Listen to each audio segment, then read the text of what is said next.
Pleasant good afternoon. Poor people, Governor, with the truth, the whole truth, and nothing but the truth. So help me, God. I'm responsible for what I say, not what you interpret. I must apologize for yesterday. We had a false start. Technology sometimes it gives you ups and downs, but today we're gonna rock and roll. No hiccups. All is well. Today we have the pleasure of having his worship, the mayor of Linden, Mr. Sharma Solomon. Welcome, sir, once Hey, again. thank you for having me on your show, Poor People Governor. You know, the name is so catchy and it's always a pleasure to be on your show, my brother. Blessings. How things? I'm blessed. I'm blessed. Mayor, there's so much that is going on in the town of Linden.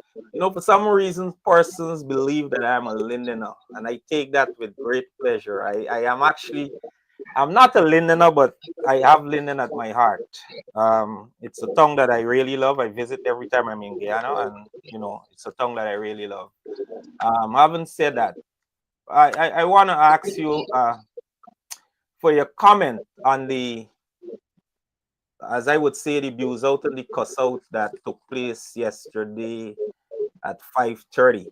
Where that was, where we have the president of Guyana in some rude manner addressing his cabinet, members of his cabinet, the MPs and permanent secretaries and that kind of stuff. And what I would describe, a huff and a puff to the public. What are your thoughts on what took place?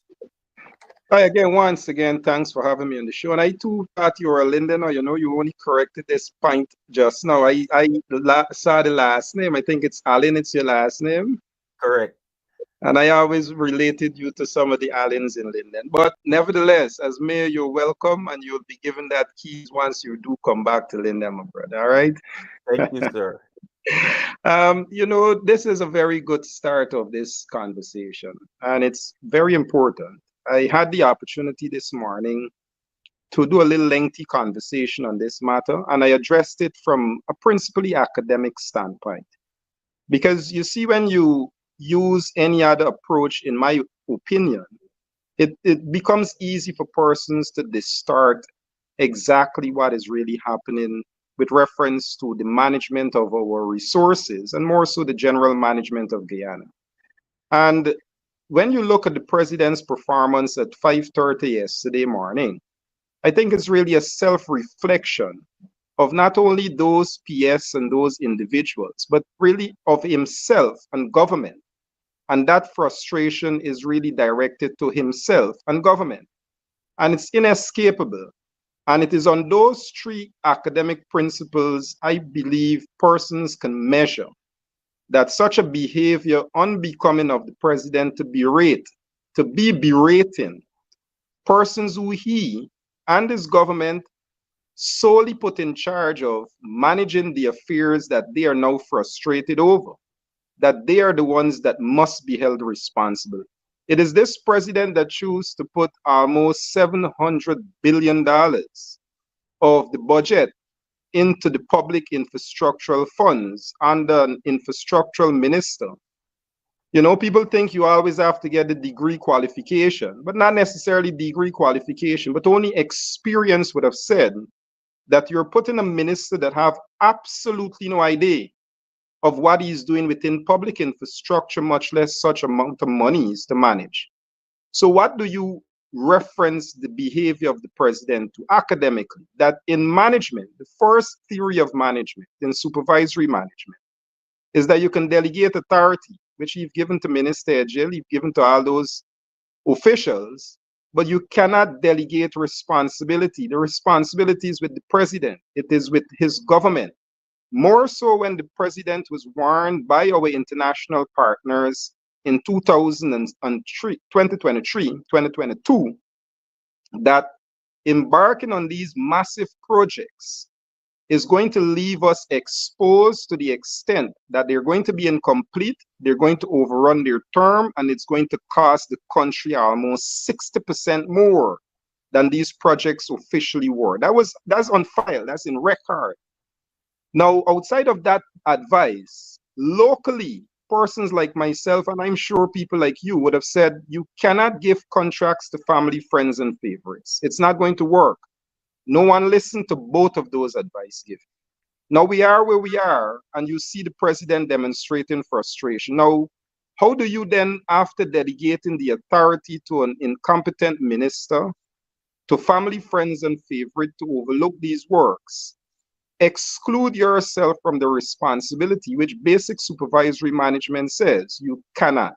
So that's on the first principle. The second principle is what the government over the period would have done is allow all of the regulatory bodies, the institutions, to ensure that we can give proper oversight and governance, which seems to be a very, very lacking area of this government's behavior, governance, to ensure that these institutions are strengthened and the capacity is built so that they can manage and give oversight and look at these works to make sure that no friends, family, and favorite, unqualified, incapable, and incompetent are allowed to put their hands around $700 billion, where we see roads collapsing and unfinished work and the inability for them to even execute the most basic work. So what you get is, with the weakening of structures, you have a very incompetent culture that was bred and promoted by this said government. Again, that responsibility is with the government. But more than that, what you recognize in everything that this government do, it is about poor planning. And what the planning approach that this government chooses to use in the public policy analysis and assessment is one we call the garbage bin theory, where you put all the ideas in one big bucket and what comes out we run with. And the cash grant as it is at the moment is one such example, where all the ideas are now going into a bucket. We haven't seen what it's going to look like yet, and that is going to form the public policy of the distribution of the cash grant. No clear idea. So in those sort of approaches that you see so far that the government is taking, that 5:30 meeting yesterday morning is a reflection squarely on government's inability to not only manage massive projects and massive resources, but in general, it is showing the inability to manage the resources on behalf of the people of Guyana. So I would not go to the extent to say what we saw, we did not see. What we saw was a display of an individual who should be frustrated, but not with those persons who they have identified to conduct the work, but with himself. With himself, indeed. That was the mayor of Linden, Mr. Sharma Solomon, and you're having conversations with Poor People Governor. Mr. Mayor, what are some of your goals, some of your main concern as mayor? Um, uh, what are your main concern, your goals as mayor of Linden for the citizens of Linden? What can they expect of you? Again, good question, because all this harps back to the government's behavior with reference to governance. You know, in a democratic society, we mostly believe that free and fair elections is the end all be all of what a democracy looks like, without recognizing other elements of a democracy include things such as rule of law and good governance. And our challenge in the municipality deals with the issue of governance principally, because as we look to address moving Linden forward and fitting Linden into the national agenda, it becomes one of how do we deal first with our administrative ability and capacity, which is being affected by government's intervention with the imposition of a town clerk that is there to do principally two things: to frustrate the work of the council, and wherever resources are available, to ensure that those resources are given to family, friends, and favorites, as we have identified before. So on that level of governance, internal to the administrative work of the council, we do have our challenges. But I'm certain residents can appreciate the work we have gotten done so far. Even as we have those frustrations, we are still proceeding and marching on. And even where we identified, as in the case of Linden Tongue Week this year, where the clerk sold the Tongue Week for $340,000 to our Shanghai major under the disguise that it was a week of activity before Planning Tongue Week, even though it was similar in its origin. And the council, having taken full charge of that 2024, made for the Tongue of Linden over $10.5 million. It was going to be sold for $345,000. So though we have our challenges in the administration, I think we have so far been able to not, nevertheless, proceed with our course, with our plans. But that is one aspect of where we see as it relates to what we want to get done, a more efficient, effective management structure so that we can able to ensure that we get more work done, but more work that requires our ability to able to effectively, on behalf of the people of Linden, get what they need done. But that's just on the admin. That's the first point. But beyond that, there is a vision for this council. And we've always propagated that vision to be Linden, the heart of Guyana. And it's simple, because not only geographically where we are positioned, that we want to take advantage of that, where we have 6 other regions embracing Region 10 Linden in particular, where we have our 3 main rivers running either around or through this region or town, but also where we are centrally positioned in terms of elevation and all the geography and everything that comes with our location. But beyond that, in the vision is our ability to fit Linden into the national agenda because of all the economic opportunities, whether it's in manufacturing. And we have, as I continue to say, the most reliable and cheapest electricity, but also some of the best skills in Guyana. As Lindeners have been taming the jungles of Guyana for decades and even centuries gone by, in terms of going into the interior, building Omai, building Baishenling, building Goldfield. We're now going off into the Exxon and the island gas. So internal to Linden through the trade school in the days of the Gaimine Bauxite Company, we've developed artisans with some of the best talent and skill that manufacturing in the town becomes something that people would likely to get into. But outside of manufacturing, we have tourism, we have housing. If you want to see the expansion of housing, I think the government would have hinted by the Silica City arrangement that the best place to start a move for massive housing, whether it's on the highway, it's closer to Linden. So Linden, the heart of Guyana, is a concept that we are promoting as a vision to see where we want to fit Linden into the national agenda.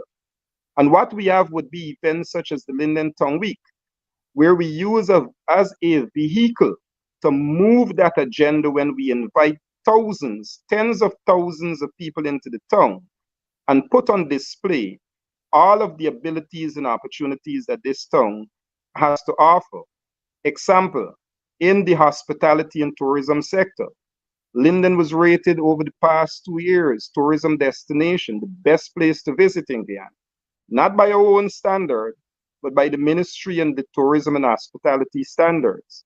So those are some of the things outside of the geographical positioning that we have, the opportunities that exist within the town that we want to see as part of the vision to move this community. Of course, fixing the issue of governance to ensure that we have an effective administration to execute our policies, but for those policies to take us to our vision of moving Linden towards that destination as the heart of Guyana. The heart of Guyana, indeed. When you said Linden is the heart of Guyana, it really and truly is. And if you look at it in any perspective, everything literally passes through Linden. And you have a task at hand as the mayor of Linden, and I can see you're doing a fantastic job. I follow you on a daily basis, and you're keeping the public and the Lindeners updated. That's wonderful of you, sir, I must say. Which leads me to infrastructure. How do you plan to address the current challenges facing this constituency, such as infrastructure and public services? The community of Linden, in our council, we have the toll booth where we rake some money. We've identified by policy a percentage of that goes into road repairs, which is about 5 to 300,000 a month. Nothing much. So in essence, our infrastructural ability to do work for the town is not significant in terms of getting things done except to patch a few roads. But what we do recognize is through our RDC sister agency, our requests that are made through the aggregating of information from residents in terms of what they need and how it will improve and benefit their lives. Those are taken to the Ministry of Infrastructure, Ministry of Public Works, sorry. And what we do see, of course, even though works should be done in this community to identify how special it is. And I say special because of the elevation, of the topography, of the soil structure of Linden being a hilly sand and clay community. What this council would have done over the past several months is ask for a consultant to be hired so that we can, especially after the last couple of months of flooding, understand better how do we employ not only contractors and engineers, but employ the right mechanism to put down these infrastructure in such a unique environment. Because what we recognize over the past years would be contractors unaware of this sort of environment. And within a few months, you have drains that are collapsing, roads that are deteriorating, roads built without drainage. And in them being built without drainage, it is causing a significant amount of erosion and collapse infrastructure. So those are some of the things we have. But I can say to you, even at the moment, what we recognize is government's unwillingness to listen to the leadership and to work with the leadership. So when you have not only the internal work that we have to do, which is already insignificant to get significant relief to people, wherever government is to intervene, it is done with that sort of selective approach.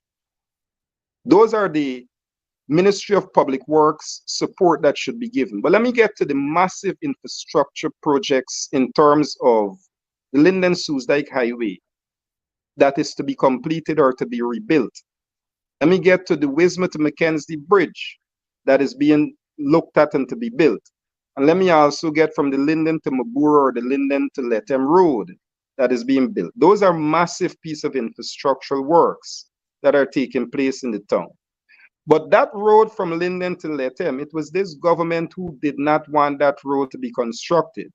It was the UK government, the British government, who insisted that once that road is not built, the funds will not be redirected and the road must be built. So it was at the insistence of a rollover project from the coalition and the British government's insistence that the monies must be used that that road is being built. We come to the Linden-Soesdijk Highway. That road was constructed almost 50 to 60 years ago to the tune of $61 million by the Canadians, a two-lane highway with the provision for additional 2 more lanes. This government 60 plus years on and spending 161 million US dollars is going to upgrade the highway to the same 2-lane, fancy lights they say, and 4 roundabout. That is what we're going to have as the new sets of development. So as I rightly hear, the coalition, in fact, the People's National Congress said at their last General Council and at the last press conference that once returned to government, they're going to see a 4-lane highway. And I think that is the desire, that if you're going to have the artery from Linden to Lethem upgraded, massive movement of vehicles coming in from Brazil, and massive movement of machinery, then it is only fitting that you have the infrastructure to accommodate that when you're going to have a 4-lane bridge to move into a 2-lane highway. It's going to be insignificant to take off that sort of development that you're anticipating. So those are some of the things, even though we look in internal to patching our own roads, and we continue to amplify to the ministry and the minister to ensure that we have better and more roads, we are also very vigilant of the massive infrastructural works that are taking place and government's inability to respond appropriately to the needs of not only the community, but the needs of the national development and what these infrastructural works should be able to accommodate and what they should be working to allow them to accommodate. Which again, that Linden, the heart of Guyana, and fitting Linden into the national agenda to see us having the means to do so in terms of opening up lands. Let us not forget, Mr. Allen, that Linden is the most intermediate tongue between the coastland and the interland in terms of population, in terms of development, in terms of frontier destination. And as such, all those infrastructural works coming in should be adequate enough to anticipate that sort of corridor and intermediate arrangement where we can allow for the coast to move to build the interland and allow the interland and the resources coming out to come down to the coast for export. 60% of all aggregates either come from or through this region, whether it's stone, sand, laterite, bauxite capping, and even timber, logging. So in that being said, it is important then that the infrastructure is adequate and is necessary to ensure that we can accommodate not only that, but to accommodate the development that comes with that.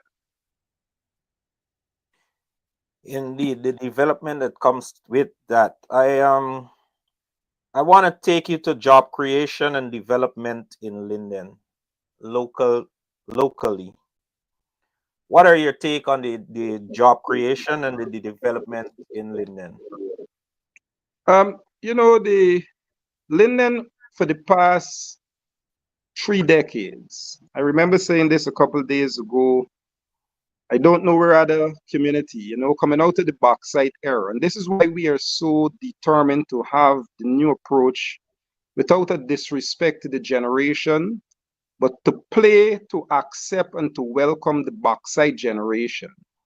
That with a decline of bauxite in the late 90s under the PUP government and moving into the 2000s, and even though the then Prime Minister Sam Hines had said to us that to sell the bauxite company to then Bosai, not Bosai, but Omai, for $5 million US, it was then important for us to accept that. And only a few years after, Omai sold that, which now is now Bosai, for over $50 million US. I'm giving you this so that you can understand that when that bauxite company went into that state of decline under its mismanagement, it spelled disaster for the people of Linden. It was the first time people were hearing the word retrenchment. It was the first time people had this community rated as one of the highly indebted community. In fact, we were rated as the most depressed community in Guyana. We were. And in came through the European Union, a program called LEAP or LEN, which really came in to diversify. How do we get persons away from that bauxite mentality into diversifying to different economic means?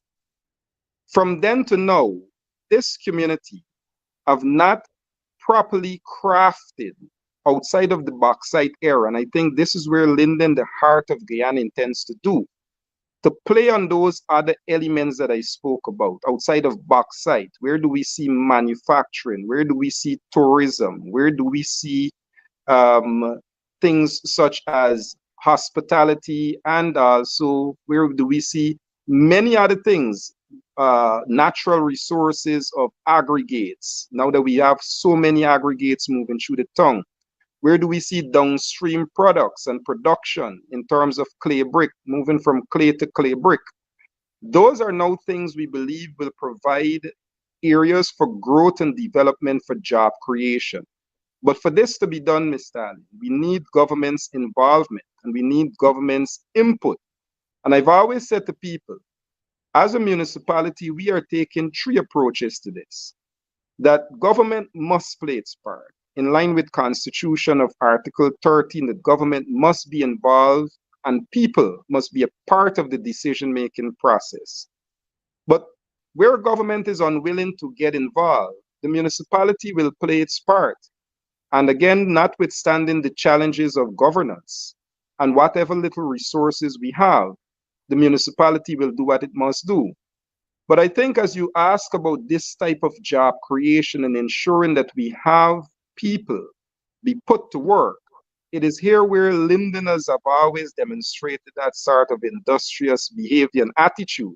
And people have started to use those same Linden, the heart of Guyana concept, where we see people are now Londoners, building their own hospitality industry, Londoners, getting into small manufacturing to develop bigger, Londoners, ensuring that we take full advantage of the logging of the export of aggregates. And this is where we see an opportunity for jobs to be created. Of course, we hope to have far more support so that in this support, that Londoners are not left behind. Because one of the things I can say to you is that over the past 7 years, I remember as regional chairman, I left regional chairman about 12 years, maybe, yeah, just about 7 years, 8 years, sorry. And over the past 7 years, there have been a proliferation of sawmills, of people who are not Londoners. So you have almost 25 sawmills opening up in Linden. And one would believe that it creates a lot of jobs for Londoners. And I know we're going to come to the migrant issue later. But it is here where jobs should be created because Linden provides already the cheap resources. So you're getting the logs, you're getting the material, whether it's the aggregates from Linden, and it also provides land for persons to have to make depot for these resources. It's already providing some amount of power because whereas a sawmill pays about $1 million in Perico, it pays about 100,000 in Linden. And this is where you had that proliferation of so many sawmills popping up. And what we found only recently, and we spoke to Minister Todd about this, is that many of the jobs that now should be coming to Londoners are now going to many of the migrants. So as you ask about that dynamics, though Londoners are working to create, we hope to see government put more investment in. Whatever now is being available, we are now competing with migrants. We're now competing with migrants. I want to turn your attention to local governance. How do you ensure that the residents of Linden voices are heard? Let me say this, as regional chairman and the type of politician um, I've had the opportunity to work among some of the best grassroots politicians. And this includes Comrade Norton also. And one of the things that I know, and I believe it's more effective, I come through, I am at 44 years old. So I believe I'm at the generation where I can look back to those young people in the Gen Zs and the millennials, but I can look ahead to those who are on their way out, if you call it that, or a very matured group of people who have served us well. And we are standing in that central zone where I am at the moment. So what I take would be a mix of those experiences gained in terms of engaging the communities. As mayor, we have so far in this for 1 year, this is 1 year, 2 months serving in the capacity of the municipality. And I can tell you we've had almost 50 to 60 meetings of different sorts. Community meetings and public meetings, almost 30 of those. Because it is the most effective way of engagement. It is the most effective way of getting people not only to hear what you have to say, but to hear what they would want you to get from them in terms of aggregating their issues, in terms of taking those issues and articulating them into policies so that we can get the most effective representation. So for us, we started out our campaign in 2023 local government elections with a basic slogan that this fifth council is here to bring right, proper, and strong representation on behalf of the people of the community. We broke that down into our 8 constituencies.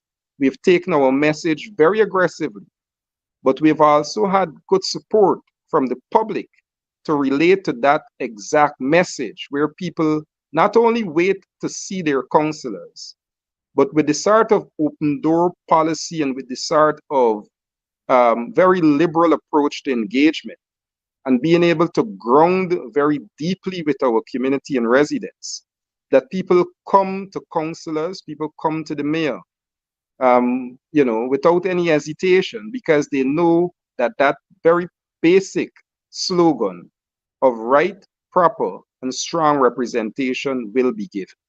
So we have gotten the trust of the community on that level, not only for them to hear and we to hear from them, but in terms of representation and execution.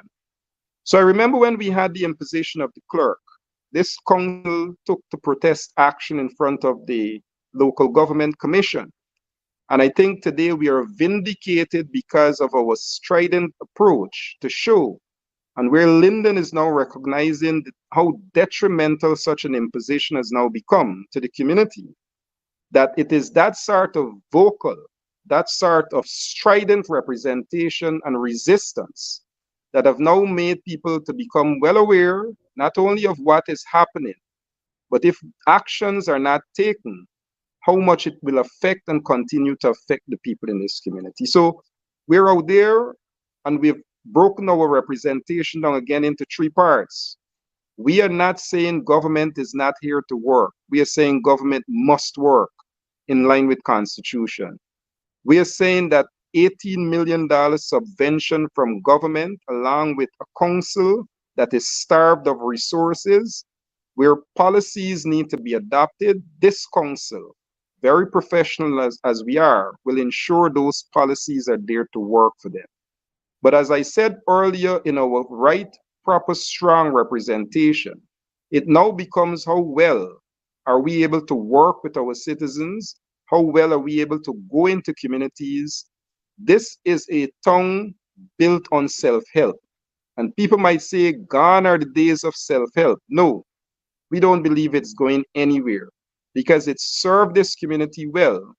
And self-reliance is a core principle on which the town of Linden was built on. You know, we always boast that Linden is not a place. Linden is a person. And if we know in that person, what we found was a spirit of self-help through the house, clothe, feed yourself principle, of where when you put that sort of pressure upon this community, call it an embargo, call it sanctions. And for those who know how those things work, it makes community internalize, build their resources, build their capacity, build their resilience, and they're able to overcome, as this community would have been able to do for many decades, notwithstanding being subjected to the harsh treatment of a government that knows that this community deserves much better. Much better indeed. You know, my grandmother named me after that town, Linden, same exact spelling. I was named after the president, actually, but it goes hand in hand. Well, that's why we say Linden. That's why we say Linden is not a place; it's a person. Exactly. My middle name is Linden. Conversations with Poor People Governor. My guest is Worship the Mayor of Linden, Mr. Sharma Solomon. Mr. Solomon, what steps are being taken to improve public safety? It's a good question you asked. You know, this morning we had a meeting with the Police Complaint Authority. Tomorrow we'll have a meeting with the Guyana Police Force as they unveil their 2024 Christmas plans. Last week we had an intelligence meeting where all senior officers, fire, police, municipality, RDC head, regional town council, which we have monthly chaired by the regional chairman, Mr. Darren Adams. The week before that, the deputy mayor and I had an engagement with all of the senior police officers in the town. I'm saying this so that you can understand that public safety is a top priority for this administration, for the leadership of the town, and our ability to work closely with agencies that will ensure that we have good public safety features becomes something that we take much pride in ensuring we work closely with those agencies.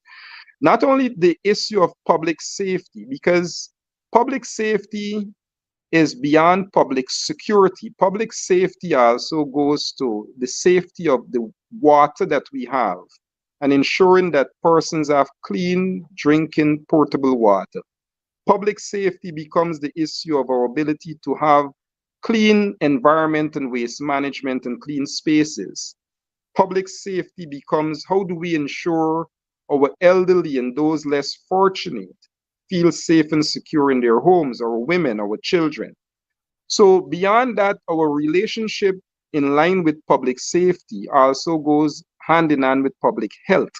And it is on those two key principles, public safety, public health, that the council in line with sustainable development agenda and the sustainable development goals have started since last year to put together a few initiatives to ensure that we promote public safety and public health as fundamental features in terms of ensuring that this community, as we move to the heart of Guyana concept, is built around. So that you can have, when you come to Linden, clean public spaces that provide both of those two very principal positions. If you go out, you must feel safe. When you go out, your health must not be impeded. And I think over the past couple of weeks, persons would have seen what we would have made a lot of noise about. This is an old bauxite town. In any mining community, you would have toxic materials every now and again not being managed properly. And part of our public safety, public health concern is when we have a minister, Minister Edgel, not taken seriously when samples are done to show high toxicity in the elements of rare earth minerals being found in some of the materials being used for road building purposes. So persons may not see that which was done before as anything to take lightly. But we in this council are saying anything that threatens public health and public safety, we are going to raise the alarm as loud as we have to, because we have made that one of our fundamental pillars to ensure that we take care of our citizens in this town. At the moment, I know through the environmental committee under the stewardship of the deputy mayor, we're trying to get every water source, including Gaiwa, including those who are supplying private bottled water, to be tested. Linden is the most water-centric town, if you call it that, in Guyana. We have about 19 springs, we have about 12 lakes, 15 creeks, we have the major river running directly through the town, and in that hilly sand and clay sort of environment, water and water management becomes a very critical thing in terms of ensuring that people's safety, how they use the waterway and how they consume that water becomes very important. So we're trying to get samples done on all of those sources so that we can advise if there's contamination, or we can advise persons how to proceed to use that sort of resource. So yes, it is a pillar, public health, public safety of this council in line with our sustainable development goals. Mayor, I receive a few complaints about an increase in migrants in Linden. Venezuelans, Chinese, they're taking over. How are you addressing this situation for the residents of Linden? Your mic. This council is very proactive, Governor. Very, very proactive. Last year, when the country was warming up to the idea of referendum being done by the Maduro government, we sat and we watched this government, you know, not put the sort of energy and effort into ensuring Guyanese understood then just how serious this matter was. And we had broken it down onto five principles of, and I'm just dealing first with the Venezuelan issue, that what we had was not just a border crisis anymore. What we had was a Venezuelan crisis because it then morphed from a border issue to a referendum to geopolitics to also the issue of migration and several other issues that came with that. So then what we had was a crisis on our hand. And the government, even to date, have not treated that as a crisis. Even as they went into that Argyle agreement, and only recently was chastised by the then British High Commissioner for even meeting with Maduro and getting into that agreement. But that's another story. But last year, we saw that behavior and attitude as dangerous. And what the municipality did, we held several forums which included the likes of people like Ronald Austin Sr. and Mr. Carl Greenidge, Dr. Gary Bess, and others, who held forums at the Lighthouse to enlighten persons, to get them to understand and appreciate just what the depth and magnitude of this crisis is and the danger it posed to Guyanese and Guyana. We also held a motorcade, the only motorcade to be held in the country at the time of the referendum, where hundreds of people participated. We held several public meetings because then what we were saying to Guyana is that 83,000 square miles with that referendum would have reduced us by taking 62,000 square miles away from Guyana. And in the minds of the Venezuelans, Linden and Region 10 became the new borders of Guyana. It was our principal concern. So what did we say to the government then? That then, like now, you have to help the council to build capacity. Like then and now, you have to build and strengthen the institution of the municipality so that if you have an influx of migration, and it could be both internal or external migrants of displaced people, being anxious and being wary of what is happening in Venezuela or those bordering towns, the first place they're going to come is Linden. In January at Parliament, the question posed by Member Parliament Amanzo Walton Desir to the then Minister of Home Affairs, Robson Ben, was, do we have any migrants in Linden? And the answer was no. You see, when we were talking about this in December, he said no in January.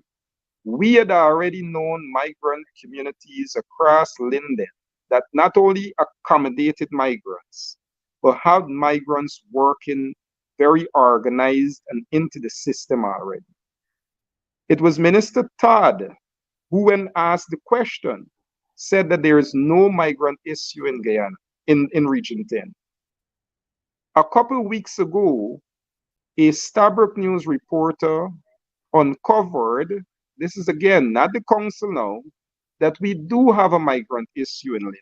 We do have migrant settlements in Linden. It is only then the Minister of Foreign Affairs came to Linden and said, yes, Linden is with many migrants. And what our on-ground data collection showed, it is an average of over 600 migrants. And these are persons who have come to Linden and have found jobs. They're in areas where Guyanese who were squatting in Amelia's ward and were bulldozed by this government. Migrants are now living in those areas in Amelia's ward, squatting. And it is the said Minister of Foreign Affairs, when confronted with this fact, made it appear as though we don't understand our obligations. Well, let me say this, Governor. Not only as mayor, my background in international relations as an academic says that I understand that we have an obligation to our international partners and treaties to deal with displaced people who are fleeing persecution. We know how to deal with that. But those things are clearly outlined in, for example, the International Organization and Migration Charter. Those things are clearly outlined in the Human Rights Convention Charter of how to deal and treat with migrants. But let us not forget, it was the minister and government who first said we had no such problems. Now that it was identified, we are saying, then apply those formulas so that we can do proper tracking, we can do proper resettlement, and we can able to identify how we are dealing with displaced people. And why we are concerned of that? Because now as mayor, I have an obligation to the anxiety that is being raised by the Guyanese public, by the Linden public, that we now have to ensure we say to that public that you have nothing to be worried about except the principles of how we deal with displaced people are being applied. That is not being done. Instead, what we have is the minister coming up here solo. Him and the guy from Go Invest, Peter Ramsarup. I don't know what is his relation to coming up to deal with these migrants. But what we have found out is that they're settling migrants into these same sawmills, 19 sawmills. I told you we'll come to this. They're underpaying migrants at maybe $3,000 to $4,000, which the rate goes to about $8,000 a day for Guyanese workers. So you know Guyanese can get the jobs. So soon as a migrant come to Linden, they're nicely given a job and they're nicely settled into a spot to squat, and then they're given areas to go live. That is a deliberate way. When government was saying to us since in January that we have no migrant problem, to know what you call social engineering by bringing migrants into the community and settling them unknowing to the local leaders. And what we uncovered the past couple of months have caused the minister to even feel the need to disrespect the Stabrook News reporter who broke the story. That matter made the Guyana Press Association as a complaint that Minister Todd verbally abused the reporter because she uncovered the migrant situation in Linden. And this is not to promote a xenophobic environment, Governor. This, however, is to bring the reality of what this government would have created, a state of confusion, because of their unwillingness to work with the local leaders, so that those same international principles are applied in terms of how do we apply the International Organization of Migration and all of those United Nations principles to ensure that we deal with displaced people in a humane way, that we can take care of them while at the same time easing the fears and anxiety of our own local residents. His Worship the Mayor of Linden, Mr. Sharma Solomon. Conversations with Poor People Governor. Mr. Mayor, the high cost of living in Linden and by extension Guyana. How is you as mayor handling or coping with the cost of living for the citizens of Linden? Your mic. Cost of living, Governor, beat him, we boy, beat him. I could tell. The most you could do is smile. The smile is not out of amazement. The smile is more out of amusement. All right. It is just that what you're gonna do, you're gonna cry. But like I said, the issue of cost of living for the community, Linden is looking at cost of living from a more qualitative approach, as the country is. There is nobody. The government was asked. Just let me plug in my charge. My phone is device is going. The government was asked a couple of last year to share with us the national census. We've asked government through the Ministry of Finance to get for us a copy of the national census. Because what we believe, everyone can say, give them 200,000, give them 100,000.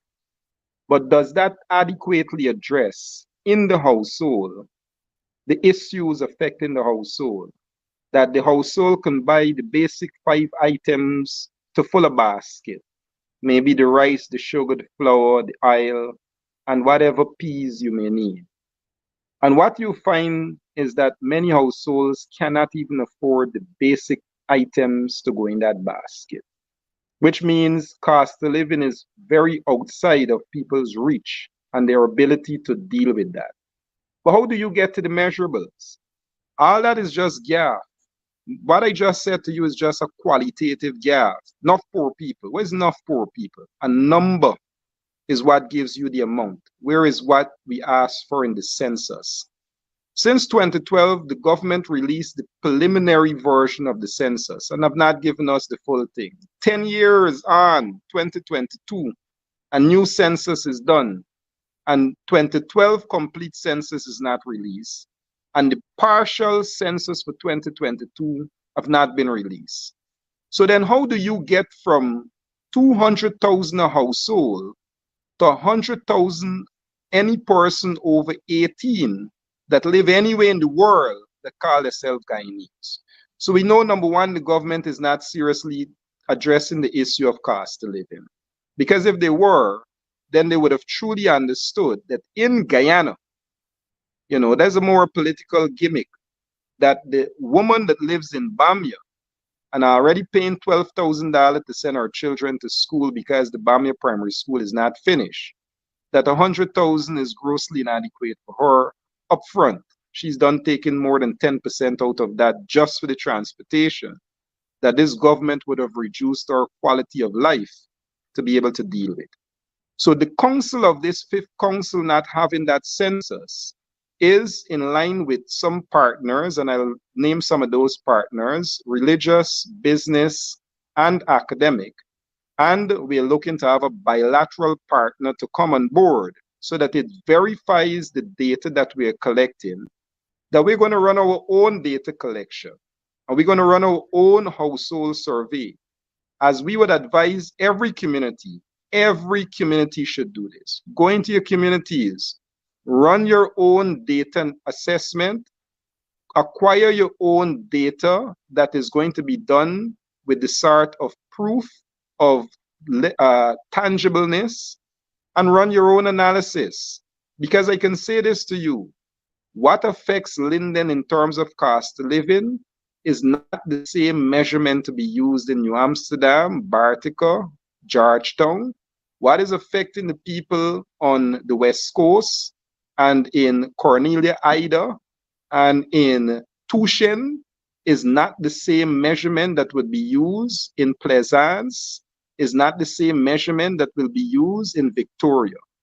Every community should run their, if not government prepared to give out that census. And even if the census is given, to run your own community index becomes a little more granular and allows you to rake in exactly whether it is cost of living, whether it is the issue of jobs and unemployment, whether it is the issue of just the state of affairs within the household, that you can acquire more of that data and analyze it.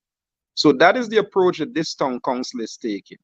We're going to go into data collection and data analysis so that not only to make the claim to government about where we see their intervention, but even for our own self, as we are making policies so that we are guided. We are also a rate collecting agency. We may want to apply an environmental tax, for example. As we see, government is saying to Georgetown, they can't reduce this tax and they can't do that with this tax. When we are going to make a position on our taxation, if we want to do that, we want to be guided with the quantitative approach that you can say based on the number of this, we can apply to that. And based on this, we can able to make this sort of intervention. But besides the interventions that we want to make, we can able to say to government what is really happening in our souls that require their intervention.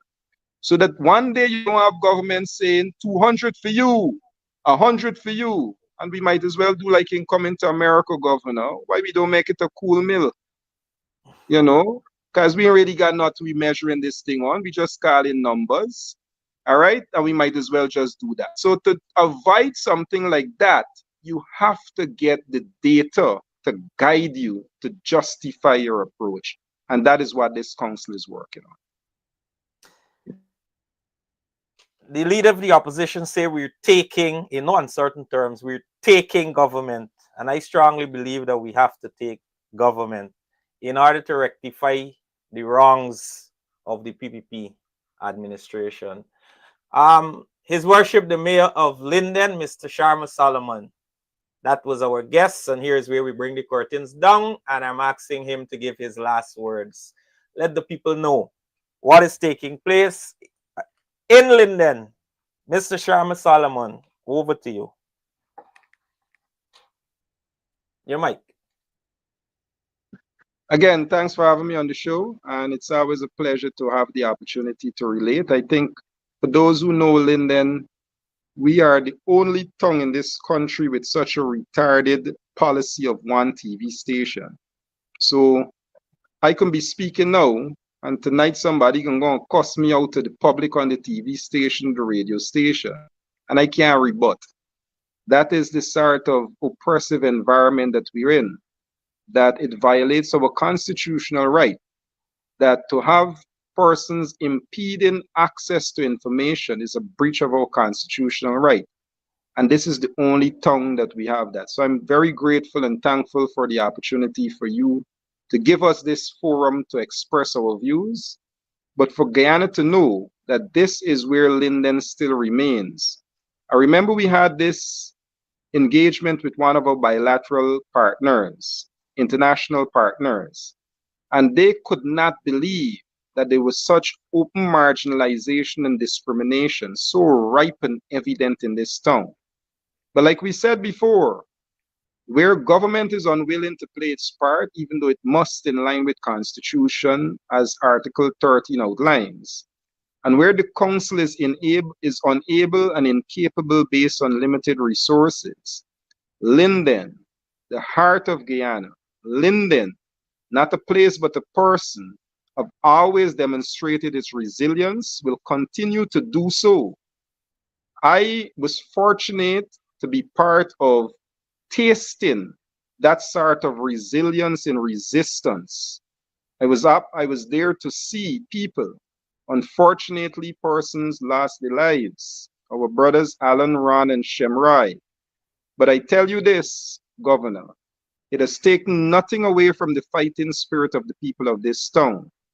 So if the desire is so needed, to once again, if we have to fight, we will continue to fight. Continue to fight indeed. Here is where we say so long. Have a peaceful and a wonderful evening. Until next time. Bye for now.